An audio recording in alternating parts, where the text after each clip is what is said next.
So I've seen people posting what they've been doing with match boxes, the little match books, I mean. And, a while ago, I had discovered these extra gum packages. And I was like, what can I do with that? And so I had created this. And I never posted it. So I thought, no, it might be a good time because some of you might be chewing some of that gum and you might have the packages. So I just sewed the cover to get rid of all of the ugly turquoise color and print. And then I painted and I glued in pieces of scrapbook paper. And then I took and I did some embossing. That's the back. Here is the front, and I did another little bit of embossing here, glued some papers here, and then did some painting and mark making on the sides. And then on the inside, and I did some stitching here. This is the little flap that tucks in. And what to do on the inside, and I added some of my favorite scrapbook paper that I got, and some of them I got from swaps on SwapBot, and I stitched this all together, all these layers, and left these strings hanging, these threads. So there's some jelly print paper. Here's some of my favorite lace and burlap sewn on. Here's a piece of mulberry paper and another piece of mulberry paper with a little die cut that I love.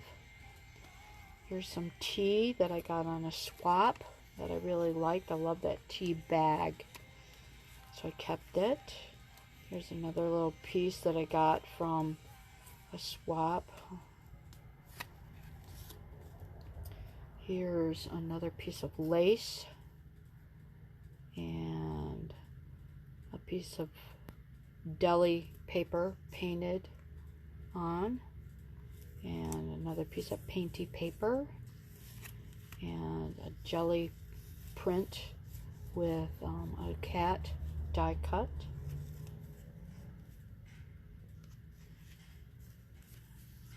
And this is from a bar, an old match book.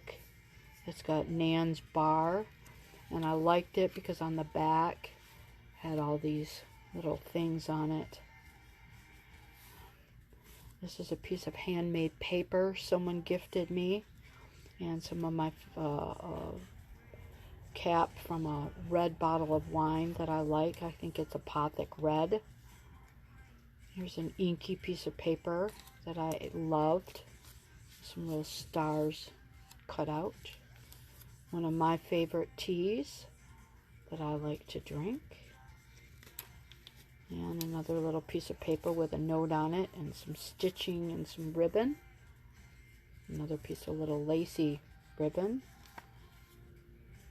And I believe this is from Ray Messingman.